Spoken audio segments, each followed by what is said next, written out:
And today I want to talk a little bit about what narcissism is. I learned the definition of narcissism back in 2020. What is a narcissist? Narcissism comes from Narcissus, a man that loved himself so much that he stared at his own reflection in the water for so long, admiring his beauty and whatnot. It's deeper than that. I've been affected by a narcissist and I laugh, but I was very traumatized. I was very traumatized by this person for so many years. So much that I went many years without even knowing what was going on. What was happening in this relationship? What was torn up? Why was I believing everything to be perfect when it wasn't? Why was I forcing myself to make it work and make myself believe that everything was going to turn out to be for the better or that I could help this person? Nonetheless, this person never changed, never has, never will. Because, first of all, a narcissist doesn't even know or will accept they're a narcissist, and they cannot be diagnosed by a professional being a narcissist because it is that horrible and toxic of a person. So, in my experience, the narcissist in my life went undetected for many years. I'm going to say more than 5 years, right? I was going to therapy, and my therapist, after like 2, 3 years of being in communication with her as my therapist, she finally told me, you need to go in the internet and research for yourself what this person, let's call the person X, what this X person has done to you. Research for yourself different psychological definitions or different disorders, and research on people that have been through such and such relationships with such and such people, so that you can like compare and see what exactly is he. Anyhow, I came to the conclusion that he is a narcissist.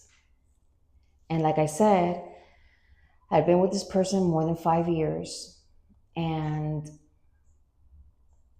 personally, I couldn't have done it without my therapist's help. Without her help, without her guidance, and it was horrible.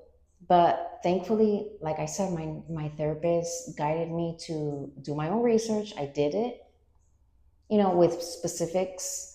I researched specifically to the description of what I was going through. And what I found was that no, this person was not bipolar, anxious, antisocial, maybe a little bit of antisocial. Not, I just came into my own conclusion that I was dealing with a narcissist.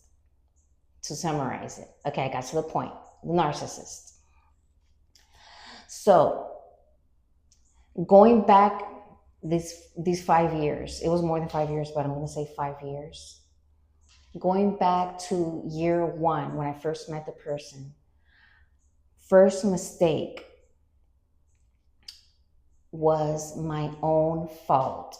I forced myself into this person's life because this person caught me at my most vulnerable, one of my most vulnerable moments in my life, where I was sort of grieving. This person knew what I was going through. I needed someone, I needed support, I needed somebody to hug and cling into. And nonetheless, to say the least, this person was available. He did not hesitate, and he took the first chance and went for it. So we started a relationship. I don't know what, I know a lot of women, I want to talk about women because I'm a woman, but I know a lot of women do this to themselves. And why do we do this to ourselves? Because I knew this person liked me. Okay, but that's one thing. one thing is liking, one thing is loving. Like, what exactly is love? Are you that desperate, lonely, sad, and in such low self-esteem state that you will accept breadcrumbs? Because that's what it was, breadcrumbing for a relationship. Would you accept that to be your whole, your future with that person, a serious relationship, marriage, kids, all that with breadcrumbs, with the bare minimum? We have to love ourselves more, and that's where I'm going at. Oh, I need to move back because the sun is shining bright. But I needed to love myself more, and I did not love myself enough to realize how much I was being used. Anyhow, long story short, this person showed me some affection. They noticed me, they gave me some love and intimacy, and they made me feel good when I needed it the most. But after 1 year, I can say honestly, after 1 year of being with him, I could quickly realize and still ignore, because I had red flags, many of them. I still ignored those red flags, and I told myself, this is normal and I'm going to accept it because I love him, and I'm just going to be with him because I love him. Okay, red flag after red flag,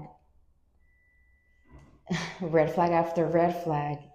I kept going in the relationship, and eventually things happened down the road that I was in total shock, in disbelief, and I still wanted to keep going with the relationship despite despite all the red flags and the down moments, and because it was like a constant push and pull. When he went to work, I was not with him, of course. And I feel like that's when he would recharge and not even stress or worry about having to be with me. Like, it was so much easier for him to having to deal with me versus me emotionally having to dump all my emotions to my therapist because I was getting so drained over what's going on in this relationship. So, in other words, he was just going to work, probably cheating on me while he went to work during his breaks. That's a whole nother story. And, just came home. Dinner was made, dinner was there for you, the house was clean, I did your laundry. The perfect housewife. It was just perfect and great. It worked out for him 100%. And for me, I was trying to be this, like I said, great, loving person. I wanted a relationship with a spouse forever and forever. There are no tears, no pain, no sadness over ending that relationship. It's been sealed, completed, and I've learned my lesson. Giving the definition to somebody that that person is a narcissist is not easy, because these days anybody and everybody is pretty much a narcissist. We're all about ourselves.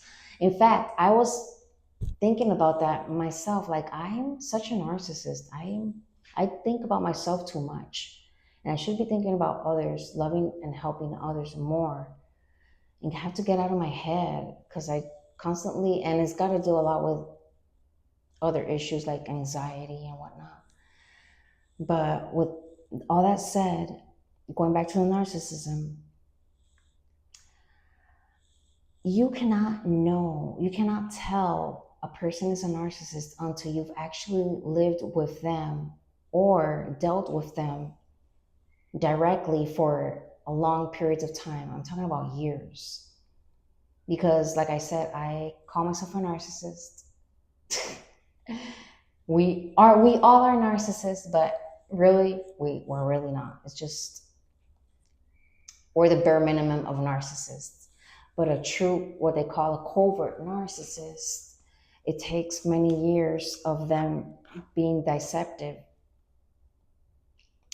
in your relationship, in your life, for you to realize it. And it's called what? Covert emotional manipulation. Is a tactic of dark psychology, which is what they deal with. So they run under that category of psychology. Dark. It's definitely dark narcissism. And it's definitely covert, meaning hidden. It's definitely emotional, and it's manipulation. So it's a covert emotional manipulation. I gotta give praise to the Lord once again, because these things that happen to us happen to a reason. Do you know that? That everything that happens to you happens because it was meant to happen, and it's gonna happen. It's written in the book of life. If you snap out of it and you realize it in time, meaning before you're 80 years old and about to die, if you realize it, you can completely change your life for the better, right? And that what was written that was going to happen if you would have done this is not going to happen because you woke up and this happened instead. So that is a great thing about getting informed, accepting the challenges that God has put in your life, and learning your lesson, most importantly. And not just learning your lesson, but making an improvement in your life. You're not going to know that that person you think is a narcissist until you actually deal with them for years. That's number one. Let's suppose that you know, you're for sure, you're certain this person is a narcissist. What do you need to do? The only solution I see and what I did was completely cut off relationship with this person. Cut off relationship with this person. I repeat, cut off all kinds of relationship with this person, because even when things have settled down, let's suppose you went through an argument and everything simmered down, and now he's throwing love bombs at you, right? You're falling again because we forget. So you forgot all those bad, horrible things that happened that they have no remorse over. You forget all of that, and now they're back over throwing little love bombs to get you back. Do not fall for it, because there's always a hidden agenda with these people. There's always a hidden agenda, no matter what. And the only way you should really stay in touch in a relationship is because you're ordered by court to have some type of relationship with this person, because A, you have kids, or B, I don't know, they're your parent you're taking care of. Wow, that's horrible. But I mean, we have to protect ourselves. And that's what, how are we going to help others if we don't help ourselves? When you're in an airplane and it's about to crash, first you need to do what the flight attendant taught us at the beginning of the flight, is put that oxygen mask over your face first and then help others, right? That's how life goes. We need to help ourselves, heal ourselves first, before we can go on and live a healthy life and help others, right? Do your research, make sure that you're dealing with a narcissist. It's been many years, I suppose.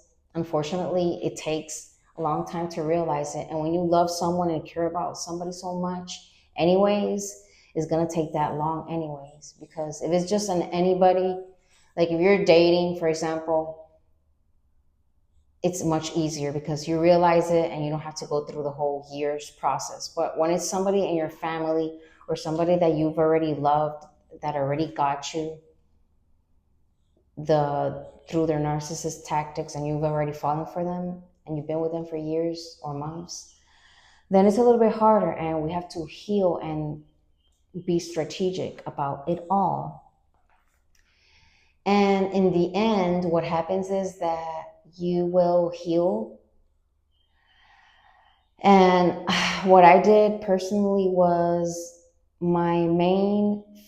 there was two things that helped me heal. The first thing that helped me heal was my therapist. I'm going to get emotional. Without therapy, I healed tremendously. Thank you to my therapist. She guided me, and thanks to her, I got to find myself and love myself. Then, after therapy, after discovering myself, loving myself, and finding out that I was being manipulated and used and abused, then I needed to heal myself. And the healing came, yeah, the therapist helped me heal here and there, but the healing came mostly from God. I don't know how he did it, but somehow I opened my heart to another realm. This whole time, I can say that